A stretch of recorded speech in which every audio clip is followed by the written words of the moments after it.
পূর্ব rail যেটা করেছে Howrah division এবং শিয়ালদা ডিভিশনে বিভিন্ন ক্ষেত্রে যেটা করেছে, যেখানে লেভেল ক্রসিং গেট ছিল, হয়তো লেভেল যে ট্রেন লেট হয় বলেন না অনেকে, লেভেল ক্রসিং গেটে অনেক সময় লেভেল ক্রসিং গেট বন্ধ করা যাচ্ছে না।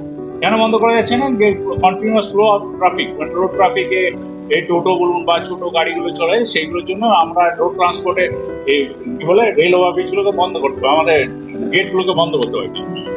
পূর্ব রেল যেটা সিদ্ধান্ত নিয়েছে, আপনারা ব্লক আমরা নিই মাঝে মাঝে, আপনারা দেখেন বা অন্য করেন আমাকে, সেখানে দেখবেন আমরা রোড আন্ডারব্রিজ করছি, সেখানে ফুট ওভারব্রিজ আপনি যেটা বললেন সেটা করার আর দরকার পড়ছে না। রোড আন্ডারব্রিজটা কি? রোড আন্ডারব্রিজ হলো রেলের যে জমিটা আছে তার নিচে দিয়ে আমরা ব্যবস্থা করে দিচ্ছি মানুষ পারাপার করতে পারবে।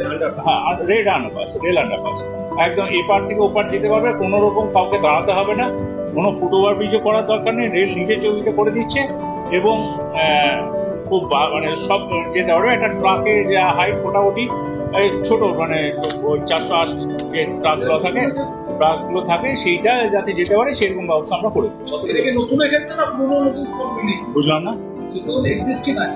না, আমরা তো প্রায় প্রত্যেকটা দেখবেন রবিবার শনিবার যে ব্লকগুলো নিচ্ছি সেটার জন্য নিচ্ছি, যে রোড আন্ডারব্রিজ আমরা করে দিচ্ছি, সেখানে পুরোনো নতুন আমি বুঝলাম না, আমরা we are constructing new this type of things recently.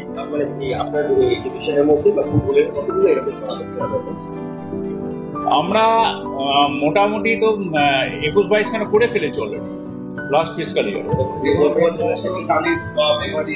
মানে এই মুহূর্তে আমার কাছে হয়তো এক্সাক্ট ডাটাটা নেই, কিন্তু আমরা দেখবেন, আপনারা নিজে এবার নজর রাখবেন, হয়তো আমি বলার পরে আন্ডারপাস আমরা তৈরি করছি।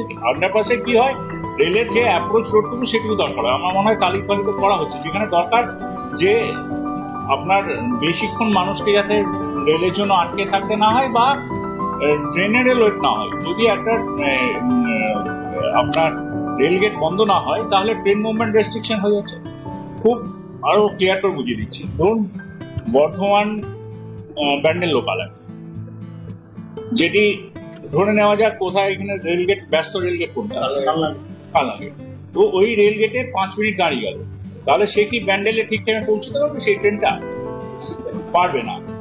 তার মানে সেই ওখান থেকে যখন ছাড়বে সে তো লেটেই ছাড়বে, ব্যান্ডেল থেকেও লেটে ছাড়বে। এই যে ট্রেন লেট হয়, এইগুলোকে রেস্ট্রিক্ট করার জন্য রেল এই আন্ডারপাসই করে দিচ্ছে।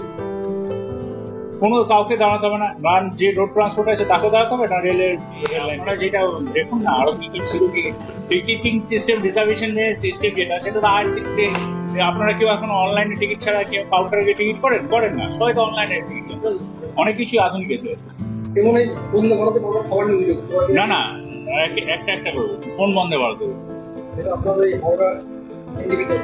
হাওড়া এনজেপি বন্দে ভারত নিয়ে অরূপ আপনাকে আমি জানিয়ে রাখি, হাওড়া এনজেপি বন্দে ভারত আপনারা কেউ যারা ট্রাভেল করেছেন তারা জানি না কেমন ট্রাভেল করেছেন বা কি ফিডব্যাক আপনাদের, কিন্তু আমি যে তথ্যটা দিচ্ছি সেটা খুব গুরুত্বপূর্ণ।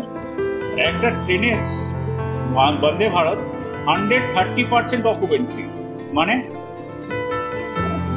একটা জিনিসের 100% অকুপেন্সি করে 130%, মানে একটা বারকে 3-4 বার করে ইউজ করা হচ্ছে। এখান থেকে লোক বোলপুর যাচ্ছে, বোলপুর থেকে বর্ধমান যাচ্ছে, মালদা যাচ্ছে, ও মালদা থেকে এনজেপি যাচ্ছে, ফেরার পথও তাই হচ্ছে।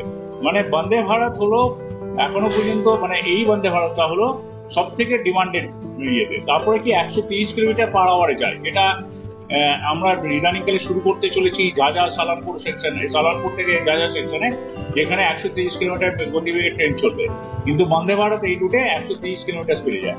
এবার যেটা আপনি বলছেন, যে কোনো কমপ্লেন আমরা এখন একটা সিস্টেম করে দিচ্ছি 139, সঙ্গে সঙ্গে আমরা রিড্রেসালের ব্যবস্থাও করছি, এবং এটা মনিটরিং এর জন্য প্রত্যেকটা ডিভিশনাল হেডকোয়ার্টারে আমরা দাবি ত্যাগ এই চ্যানেল কোনো প্রচার করে না, হিংসাত্মক, ক্ষতিকারক বা অবৈধ কার্যকলাপ এই চ্যানেল দ্বারা প্রদত্ত সমস্ত বিষয়বস্তু শুধুমাত্র একটি শিক্ষামূলক উদ্দেশ্যের জন্য। ধন্যবাদ, শুভেচ্ছা, টিম আমার বাংলা নিউজ।